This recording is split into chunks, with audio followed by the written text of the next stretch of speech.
Prince Harry spent his life living in the shadow of his mother's tragic death. But when he falls in love, he realizes it's up to him to stop history from repeating itself. In our new series, Prince Harry, Windsor of Change, we'll tell you how a prince without direction became a duke who found a family. Listen to Even the Rich on the Wondery app or wherever you get your podcasts.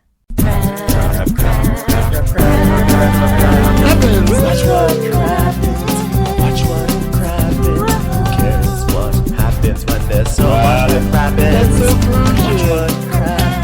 Watch what happens. Who cares what happens when there's so much that happens? Hello and welcome to Crappy Hour. I'm Ben. That's Ronnie. We're here on Instagram Live. We're simulcasting over to YouTube. Hi, everyone on YouTube. YouTube sounds fine, says Marcel, by the way. Hi, Marcel. What a week. This is such a week for Bravo, because in true Bravo fashion, we have almost all the varsity housewives are airing this week. We have premieres, we have finales, we have reunions, we have BravoCon, and we even have Scandal in the news. So it's a real gift. I feel fortunate that we get to do a Crappy Hour this week on Bravo. A bounty, okay? It's a bounty. If this were the Hunger Games, we all be killing each other to get to this fucking bounty in the middle of the stage or whatever. It is a bounty. Yeah. It's a lot. And so this week we're not going to be covering a couple of things. We're not doing Below Deck and we're not doing Winter House this week, because guess what? Right. The housewives are insane right now, Madison. And we have to do them. We have to do them all. We've got Real Housewives of New York, which just ended. Thank you, Jesus, for really. You know what? Thank you for everything you've given us, especially the end of that finale, that reunion. Yes. As well. Good night. Take a nap. Good night. Go to sleep. Sleep. We have the Miami. Hi, Lindsay. We have the Miami premiere coming up this week. We've actually already seen it, and we can report that it's great. It's great. And when we say it's great, we're not being like Andy Cohen, being like, well, this just in, the new RHONJ is in, and people are obsessed. No, it's a good premiere. I literally just choked doing Andy Cohen right there. That's really good. The English telenovela this week is back. Okay, so obviously there was some big news this week, but we're going to start with some smaller items. They don't get lost in the mix. So one item that I thought was going to be a thing in the world of Bravo is this. Here's the headline. School resource officer injured after hit and run crash in Monk's Corner. Okay, this is an article from Live 5 News, the Low Country's news leader. And basically the article goes on to say that someone was like hit by a car, blah, blah, blah. You read through it, and then there's this little part at the end of the article that says, authorities say the registered owner of the vehicle is Catherine Dennis of Monk's Corner. It's unclear if Dennis was driving the vehicle at the time. I'm reading the news as if Thomas Rapinell wrote the news. It wasn't clear to Catherine whether she was driving at the time. What are you doing? Or if anyone is facing charges. Officials haven't confirmed if the suspect is the same person who stars in the reality TV show Southern Charm. So we don't know if this is the Catherine.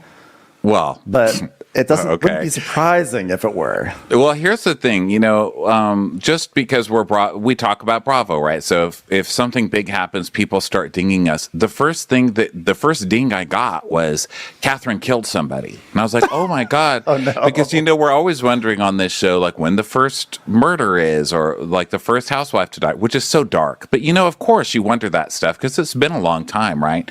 But I was like, the first murder, Catherine murdered somebody. And then, of course, this is terrible to say out loud, but of course I was hoping it was Thomas, But then I read the article and it was a hit and run, and it was originally reported that whoever she hit was dead. So thank God they are not dead. I mean, for them and for Catherine and for the kids, for everybody, for me. Like, what are my feelings in this whole thing? So, thank God. But then I was like, a school crossing guard? I mean, come on. Could you have picked It's not been somebody like more deserving? I mean, a crossing guard? Leave the damn crossing guard alone. She was just in the neighborhood. So there is an editor's note. Just happened to be in the neighborhood and hit a trash can, I think. Not a good fall for Bravo stars in driving. But the editor's note says, An earlier version of the story incorrectly reported the school resource officer died from injuries. The officer received minor injuries in the crash. We sincerely regret the error. How it's like, oh, someone had a bruise, like they died. It's like, how did you mess that up? Channel 5 in Charleston. Yeah. So that was really sad. So hope she's okay because, all jokes aside, that addiction obviously, look, I'm assuming, I don't know that she was on something. I don't know. I guess that could get you into trouble. Allegedly, who knows? But I'm glad everybody's okay, Yeah. And I hope she's okay because one thing we haven't talked about a lot is Catherine not being on Southern Charm because I think a lot of the reason people haven't talked about this story is because Catherine has been such a mess, that it's like, Catherine did something bad. And it's kind of like Southern Charm. No one's really talking that much about Catherine missing because she was already kind of missing so much of last year, I think. Yeah. It's kind of sad that not sad, but I feel like no one came into the season saying what's the show going to be like without Catherine or how's it going to be? I feel like the transition was very smooth and almost unnoticeable. Like you said, she was really not very present last year except for those meatballs.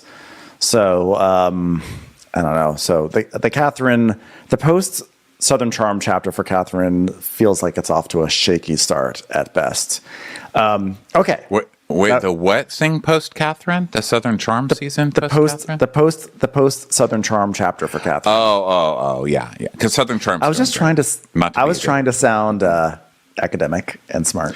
Yeah, it wasn't you. It wasn't that you were too smart. I mean, you are too smart most of the time. Sorry for me because I'm stupid. But it wasn't that you were too smart. It's that there's a million things. There's YouTube. I'm reading comments on YouTube, reading comments on Instagram, and also mixing that time with being extremely proud of my Mugler. So it's really hard to concentrate.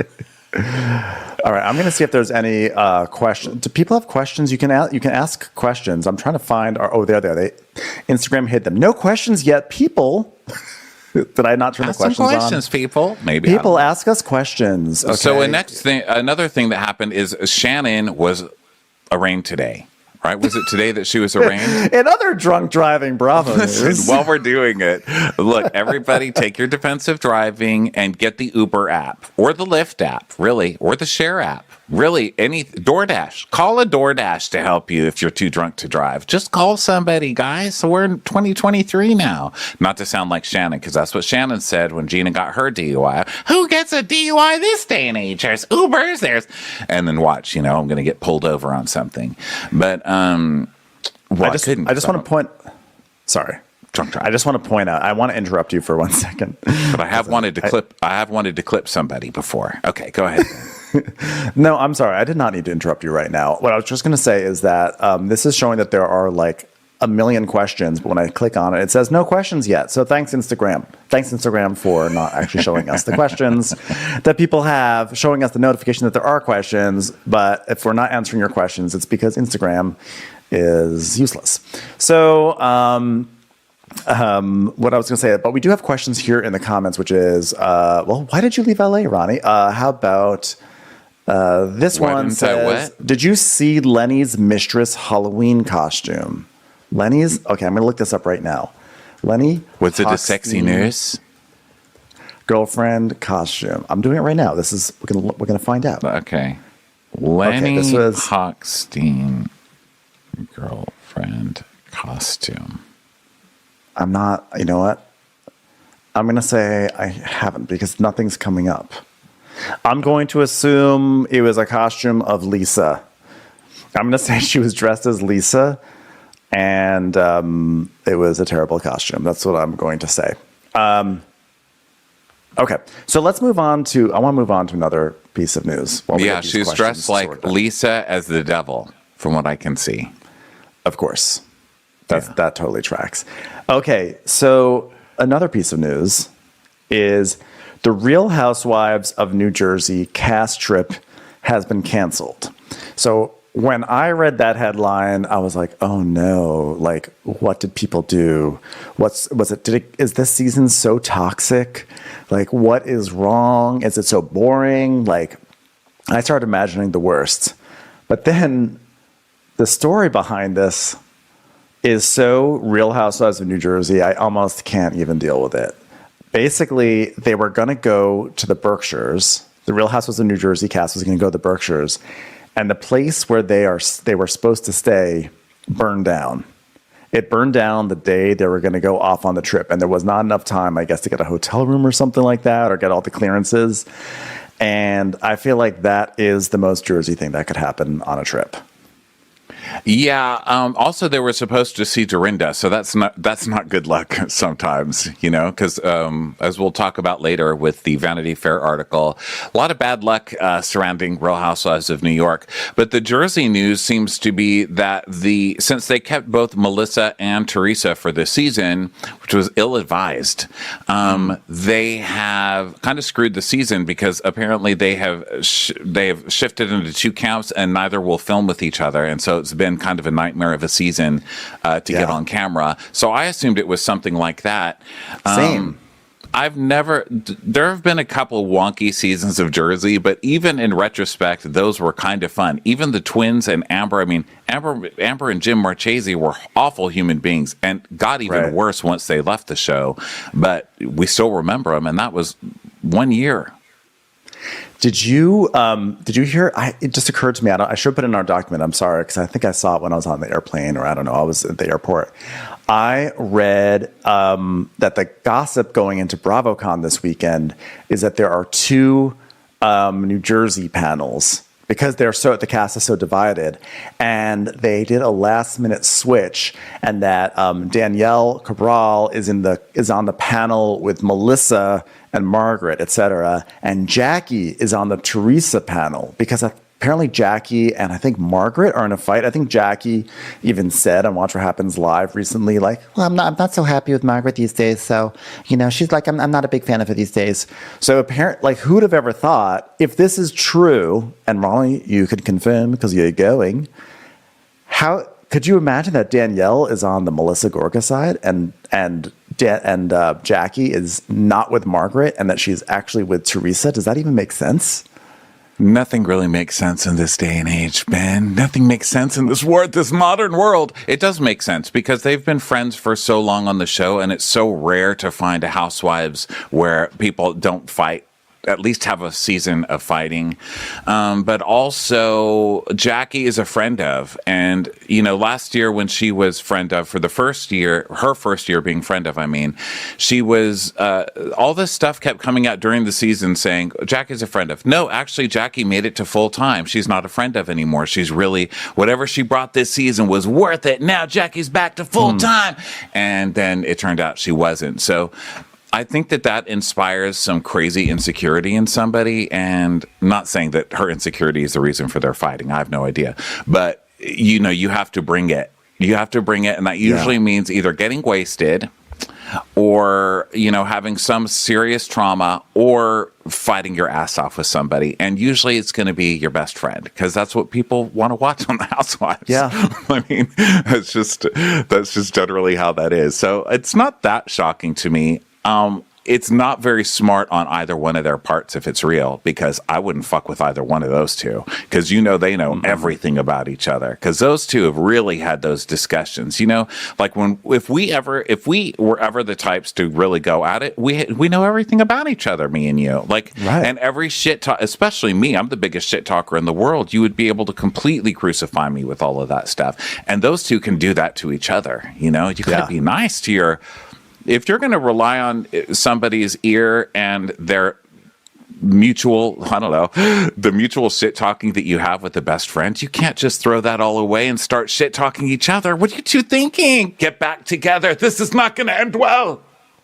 Ronnie, we would have the worst Real Housewives feud, the two of us, because this would be like, I heard that Ronnie crashed his car, and you'd be like, well, I heard that Ben slapped someone, and I'd be like, no, I didn't do that. I'm so sorry, Ronnie. I really didn't mean to say that. I'm so sorry. And you'd be like, I'm so sorry too. I love you, love you, love you. It'd be our fight would be like me writing an anonymous email to Fomoi or Dumois or whatever, and I'd be like, Fomoi, I think Ben is mad at me.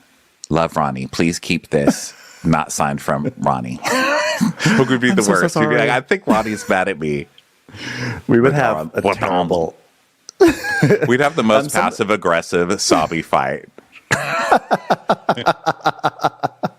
By the way, someone asked if I'm on Mars. The answer is yes. No, this is the green screen, and I didn't take it down because with my appendix, it would have been hard for me. With your appendix, Ben, I'm really glad you got that in here. That would have been terrible had you made it through an episode without talking about your appendix. Our new co-host, my former appendix. We can't even let the appendix go. And those were removed. Do you think we're going to let each other go like that? No, hell no. My appendix, I like to call it Tom Sandoval because it's toxic and I don't need it. It's time for a commercial. It's time for a Crappens commercial. Today, hip-hop dominates pop culture, but it wasn't always like that. And to tell the story of how that changed, I want to take you back to a very special year in rap. 88, it was too much good music. The world was on fire. Yeah. I'm Will Smith. This is Class of 88, my new podcast about the moments, albums, and artists that inspired a sonic revolution and secured 1988 as one of hip-hop's most important years. We'll talk to the people who were there. And most of all, we'll bring you some amazing stories. You know what my biggest memory from that tour is? It was your birthday. Yes, and you brought me the Sade life-size cardboard cutout. This is Class of 88, the story of a year that changed hip-hop. Listen to Class of 88 wherever you get your podcasts. You can binge the entire series right now on the Amazon Music app or Audible.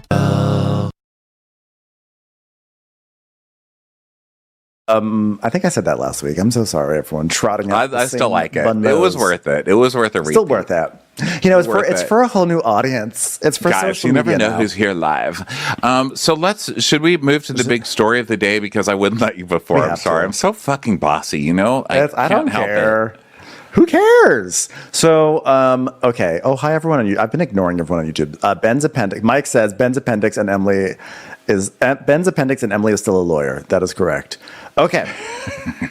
So now, and by the way, I also want to say, just for everyone, this is a tease for after this story. I want to hear from Ronnie about who he's excited to potentially see at BravoCon and who he's not. But we're going to get to that. I'm just saying that right now. But I have to say that out loud so I don't forget. Okay, so Ryan Bailey, Danny Pellegrino, the Bravo Docket ladies, Olivia Aiden, maybe Mary Payne. I'm excited to see all the podcasters. Amy Phillips, the Bravo celebrities. I'm terrified of. Okay, so let's. So woke up this morning. I'm gonna frame this story in the context of my life. Waking up in the morning. Okay, but this is the context of me. I woke up this morning and in the email there was something from Vanity Fair, like the PR department from Vanity Fair being like, hey, guess what? We just wrote an expose about the Real Housewives. Here are the takeaways. Here's the link. You wanna give it some coverage? So I, of course, click on this link. I'm like, uh-oh, what's this going to be all about? So it's the Vanity Fair bombshell about it's the reality. Here's the headline. Oh, hold on. There's a picture of Bethany Frankel looking like she just went to a funeral for a hamster. Okay. Inside the Real Housewives reckoning that's rocking Bravo. Okay. So this article, everyone's been talking about it. The big thing that everyone's been talking about with this article, of course, and it's not anything that's funny and nothing to be made light of, are allegations. Basically, Ramona Singer saying the N-word, being racially insensitive, creating a hostile environment, which is all really terrible. Like, just really, really terrible. The details of it are just so Ramona too. Oh my God. They're so Ramona. It's like, okay, so just to make a long story short of just this, because there's three main sections, right? There's Leah McSweeney is how it opens.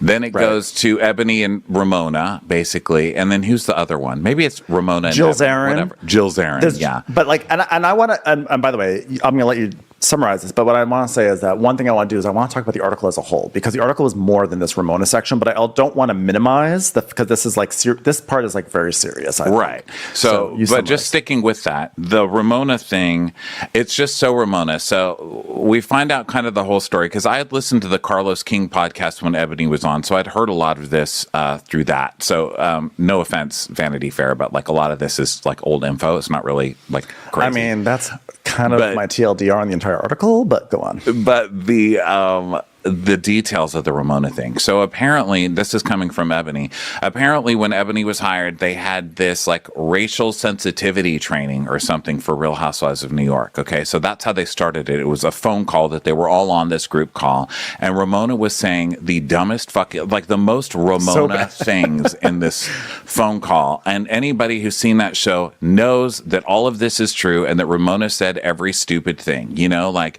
they said one part of sensitivity that we need to be aware of is not to make derogatory, stereotypical comments about black people, like, for example, that they come from fatherless families or something like that. And Ramona's like, why can't we say that?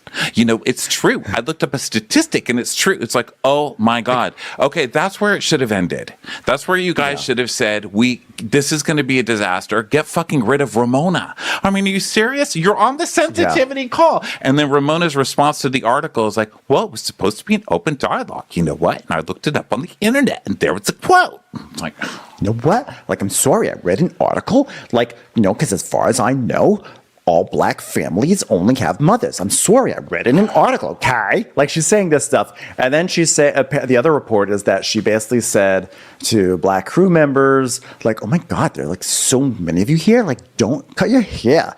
Otherwise, I'll never be able to tell you apart. And then she actually defended what she said, saying, no, it's because, you know what? Remember those faces, like the other day when I was with Travis Kelce Grammer on the Watch What Happens Live. I thought it was Jax. I'm sorry, I can't tell people apart, okay? Yeah, I just don't know. Everybody knows that. I didn't even know Taylor Swifty's boyfriend, okay? Whoa, who would have thought? I thought this person was on Vanderpump Laws. So, so terrible stories, unsurprising stories to come out about Ramona. But the rest of the article, so the article starts though, first of all, okay, this article was clearly pitched by Bethany Frankel. It's all about Bethany. It's all about promoting Bethany's thing. Bethany is the first photo here.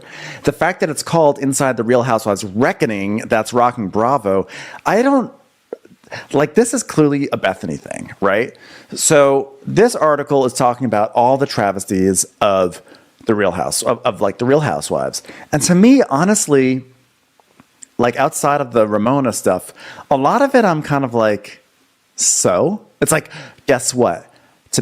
These people in the Real Housewives, they drink and they get wasted and they're encouraged to do so. And it's like so much like pearl clutching. I'm like, yeah, why do you think we're tuning in? It was to me, it like read as this like shockingly, like not puritanical, but like huffy piece that's like, oh, I can't believe this. I'm like, these are grown adults. I'm sorry. These are people a lot of times in their 40s and 50s who have full agency over their lives, and they're choosing to do this. And it's almost like trying to take the network to task. I mean, the network is shady for sure, but it's kind of like, are you coming for our entertainment when like, we know this. We're here to see the mess. We're here to see how messy people react in society, in public, in polite society. And now, like, we're supposed to be like, oh, heavens. Drinking, women drinking. Women can't control themselves around alcohol. They're just women. And, you know, that's what that's what bothered me. That's what the thing I got. Like, women just have no agency and cannot control themselves. And this is written by a woman, by the way. And I'm not saying it's necessarily her. She's just reporting. And she wrote it. I mean, it's well written. But the ideas behind it seem to be like, oh, my God, these women have no control over themselves. And it's the fault of the network for making them want to be famous or for dangling fame, and they just can't take it. They're just these weak-willed people who can't fucking help themselves, and that really bugged me. And you know, this is the problem I had with Leah on her season, and it's mostly this whole thing is very Leah too, this whole article. Yeah.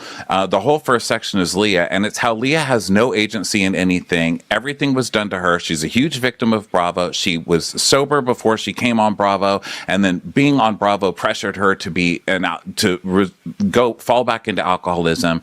And then they guilted her the next season when she came off sober, and it was so hard, but she had to do it for the fame and the money. But then they offered her girls trip and hinted that she might be offered a new season of Real Housewives, or no, Legacy, because at that point it was already Legacy. So they kind of dangled that and said, well, Andy said, well, we'll see how you do on Girls Trip. So then Girls Trip, she had a meltdown, she had a panic attack, she had to go to the hospital. She was fighting. Now, listen, I'm not ragging on anybody for mental health stuff, okay? I'm someone who suffers. And Bravo is shady.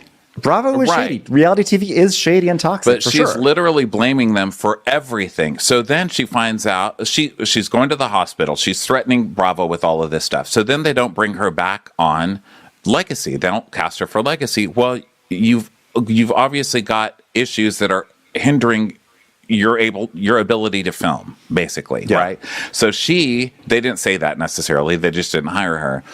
So then she turns around and sues Bravo for the Americans with Disabilities Act, saying that she has a disability and mental health is a disability, and they are firing her for you're also blaming them for causing a lot of this. So how are you going to blame them for causing it, but then also sue them for not allowing you to continue it? It's just like you have no agency. I'm like getting fired up. There was also a part where she talks about her grandma. Like that was a very sad, thing. Like her grandma was dying, and she said, and like they're like the article. It says they offered to get me a car, but I can tell that they didn't want me to. I was like, well, you can't base this all off of a vibe that you could tell or whatever. I could tell. They wrote her emails. They wrote her texts and said, whatever you need to do, you don't have to come. Whenever you need to go, we have a car waiting for you. Whatever. They sent her there's written proof of all this stuff. And she goes, yeah, they did. But I felt like, and I don't like it because it's using insinuation. It's using insinuations of consent and a lot of stuff that's been in the public. We've been talking about this stuff for the past few years as a society, and to be using issues of consent and dragging them into the Bravo workplace environment when you were choosing to not go to your grandma's bedside to shoot these scenes, and then you're using consent language is just icky. It's disgusting, dude. I don't like it at all. And we had the right call on that one. And I think what I really didn't like about this article, and I could have an incorrect read on this, that's fine. But what I didn't like about this article is that it read very much like someone who does not watch these shows, who got a press release from Bethany and was like, oh, there could be a story here, decides to dip into this world, sees this, and was like, oh my God, I can't believe they would do this to people, and is shocked, and all of a sudden is writing this panicked piece about people drinking, and it's like, lady, you just got here. Now, the other thing is, I think as an article, it's extremely sloppy because who are the primary sources? It's Leah, it's Ebony, and it's Jill Zarin and Bethany. I'm not saying that like it's bad to use those, but it's such a one-dimensional way to approach an expose about the Real Housewives. You're talking specific about people who are only on one show. And yes, I still believe Bravo's shady, but you're going to say this is rocking the Real Housewives when there are actually multiple shows. Just as a journalist, why are you not reaching out to people from other shows? Like, it just was sloppy. It just felt so one-dimensional. And that's why it really felt like, oh, this is just Bethany. This is Bethany. Like, this is Bethany's frame of reference is RHONJ. When she had Raquel on, she's like, I didn't watch your show. Okay? And I started watching because I knew you were coming on. And I watched it. I was like, oh my God. And Bethany had the same tone where she was like outraged about something that she knew nothing about. So it just bothers me that an article like this comes out as clickbait and is kind of trying to take down a show, like shows that we all love. It's not saying I am like down with what Ramona did or how she acted. It's not to say I'm like down with exploiting people. Well, you have but to it just feels separate like sloppy. It just feels like clickbait. We have to separate the Ramona stuff from everything else, because the Ramona stuff is fucking disgusting. She should have been fired before they even shot the season. She's a disaster. I definitely agree with the article that it's ridiculous that Ramona is back again. She's back for Legacy. She was on Girls Trip. She's doing another something or other for them. She's on Watch What Happens Live sitting on Andy's lap. All this. No, ma'am. No. I know that people are like, oh my God, it's so funny. She's just a crazy Ramona. No. There comes a point where that's just not okay.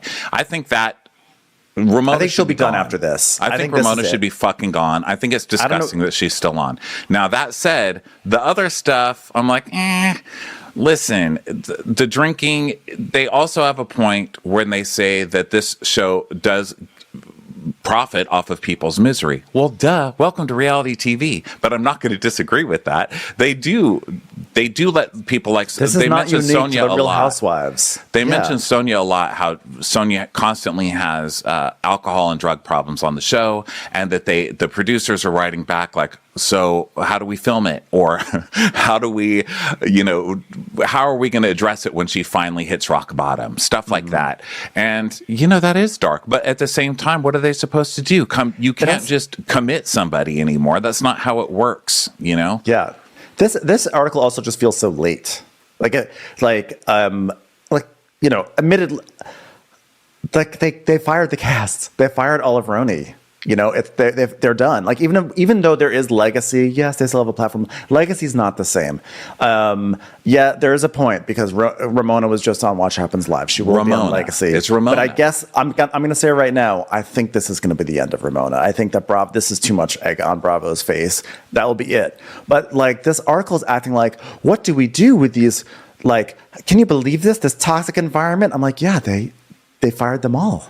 Like they're already the repercussions happened for one of the most interesting things to me is that most of it, besides the Ramona stuff, the rest of it basically focused on alcoholism, and it focused pretty much. It was saying that everything is getting these people to drink, right? And that was the main allegation I felt.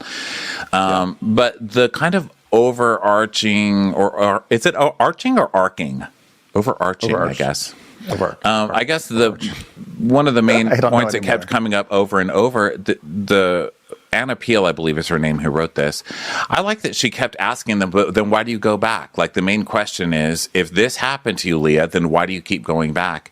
And Leah, as well as everyone in here that I read, said it's so addictive. It's like, it's the worst thing to ever happen to you because there's so much negativity and so many people coming against you and calling you names, and the misogyny and the this and the that and the alcohol and the producers fucking with you and all this. But at the same time, you're famous and you're like, I need this, and they all talk about how addicted they are to it, and, I thought it was interesting why you're accusing this show of, fostering addictions that you really are, because they're all addicted to being on it, and they would all go back in a second. I mean, Ebony said, I think it was on Carlos King when he was interviewing her, and he was saying, I didn't like that you kept bringing social justice into every conversation. And she said, well, that was because it was my season 1 and I felt a responsibility to do that. But you bring me back for season 2 and I won't do that. I'll bring the fighting and the drama, whatever else you want.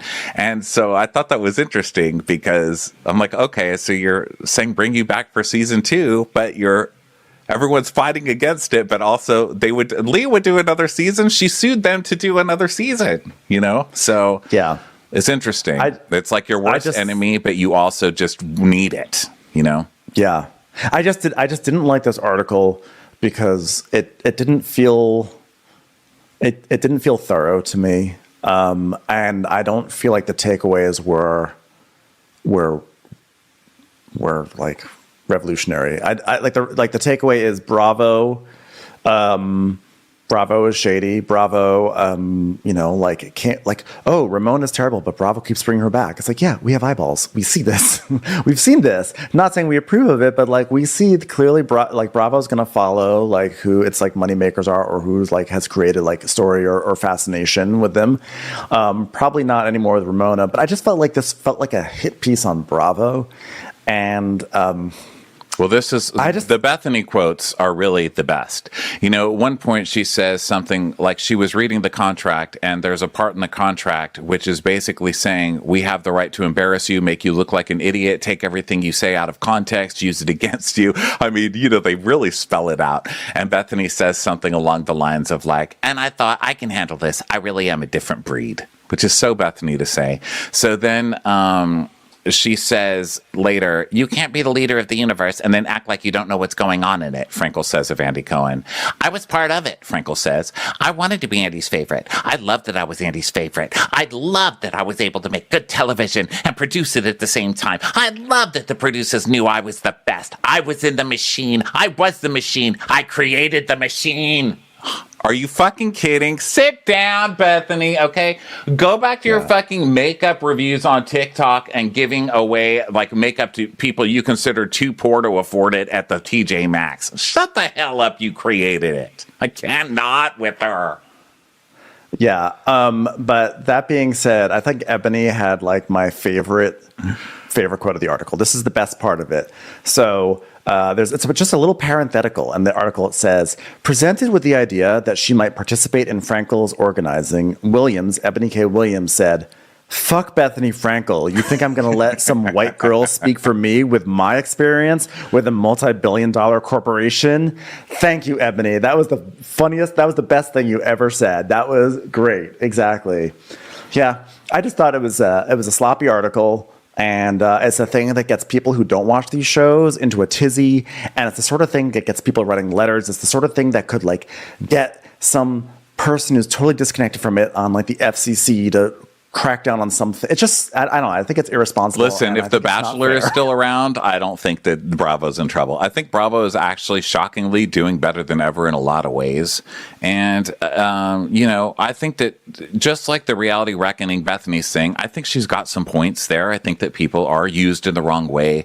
You know, the points we made earlier. It just comes in such a self-serving place from Bethany. Yes, it's so exactly. self-serving from it her. comes from Leah, who would do it again in a heartbeat and even admits that she's completely addicted. And then, you know, it comes from and Leah. I personally like Leah on Jill this show. Zarin saying, you know, oh, they tricked me into this Bobby's funeral thing. I had no idea they were going to film. And Bravo's like, she asked us. She had her publicist asking us if we would film. They were even trying to do, Zarin wanted to do a Shiva. She wanted to shoot a Shiva with a crew member from there, sitting Shiva. Yeah. Can you imagine? I mean, come on.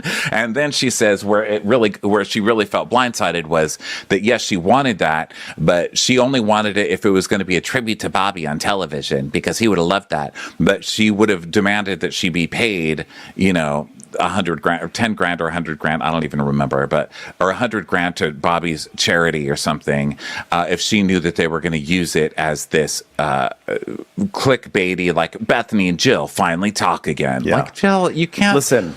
You know, you can't be thirsty and then complain when somebody brings you the lemonade. You know what I mean? And that reminds me, don't be rude to your waiters, everybody.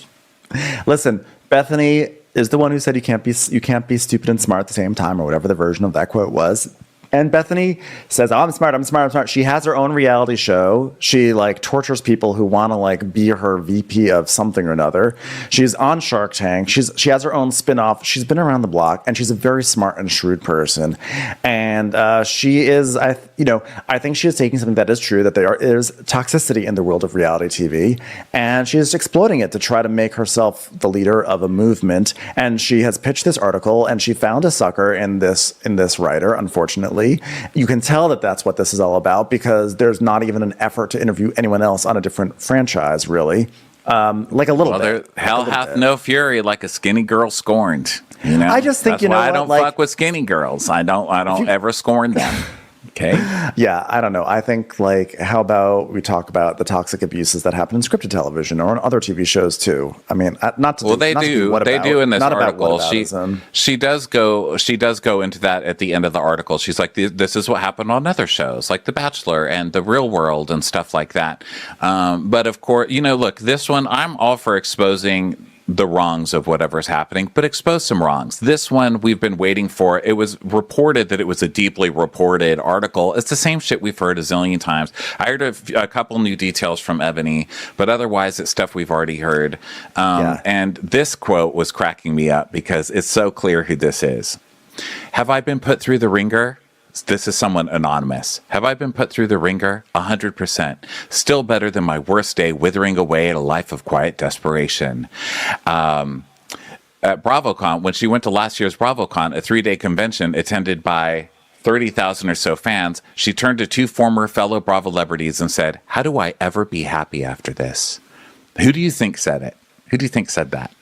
So lying in quiet desperation. Well, the way you said it, it sounds sort of like Heather Gay, but I don't think. I think it's Heather Gay. I was not trying to do Heather Gay, but it sounds to me exactly like Heather Gay. She's the sort of person who would say that. But also, Heather Gay is a chameleon when people ask questions. Like, if someone said, "Aren't you miserable?" "I'm so miserable," and someone says, "Aren't you so happy?" "I'm so happy that I'm here." So she's also a tell-all writer. Like I'm listening to her book right now. Heather Gay's book. Go listen. It's actually good. I shouldn't say that shocked. That sounds rude, but it's actually enjoyable. And I'm listening to it on Audible so I can hear her doing it. It's really good. But anyway, I think maybe it's because I'm listening to that, but I was like, this is totally Heather. I mean, it's totally how she sounds in that book. And also, she wrote that tell-all about the Mormon church. I think maybe she was just not going on the record for this one because she's got her own damn tell-all. And I'm surprised it's taken everybody so long to get on the tell-all bandwagon for Bravo. Yeah. But they're doing it.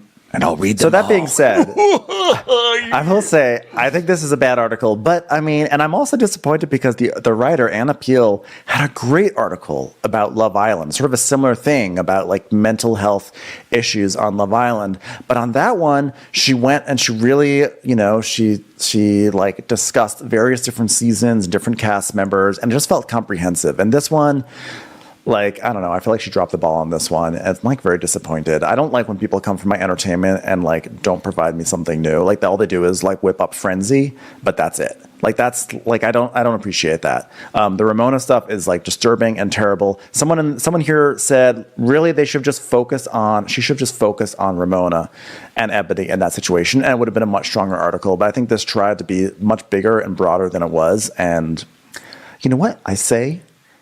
Better luck next time. I don't know. I'm doing it in a Ramona voice, but you know what? Let's wrap this up on the YouTube live and then just keep this going on Instagram to take some Instagram live viewers. Let's do it. So everyone, thank you everyone on YouTube. Thank you for being here, and also everyone who is listening on the podcast. Thanks for listening. Come join us on Instagram Live if you want to be part of the interactive part. So everyone on Instagram Live, just stay there. I'm just gonna hit stop on YouTube. Bye, YouTube. Everyone on YouTube. Bye.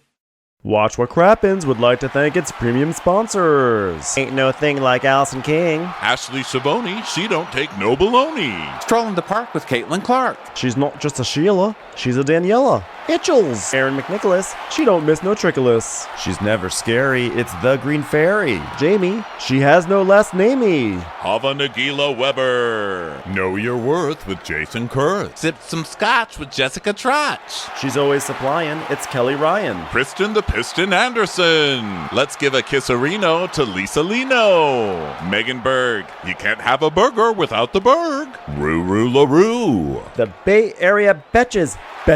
And our super premium sponsors. Somebody get us 10 cc's of Betsy MD. We're taking the gold with Brenda Silva. Let's get real with Caitlin O'Neill. Don't get salty with Christine Pepper. Can't have a meal without the Emily Sides. Nobody holds a candle to Jamie Kendall. She's not harsh. She's Jill Hirsch. She's a little bit loony. Junie. My favorite Murdo, Karen McMurdo. We love him madly. It's Kyle Pod Shadley. Let's go on a bender with Lauren Fender. We want to hang with Liz Lang. The incredible edible Matthews sisters. Nancy Cease and Desisto. Give him hell, Miss Noel. She's the queen bee. It's Sarah Lemke. Shannon, out of a cannon, Anthony. Let's take off with Tamla Plain. She's quite the catch. It's Victoria Cotchett. She ain't no shrinking Violet Kuchar. We love you guys. Hey, Prime members, you can listen to Watch What Crappens ad-free on Amazon Music. Download the Amazon Music app today.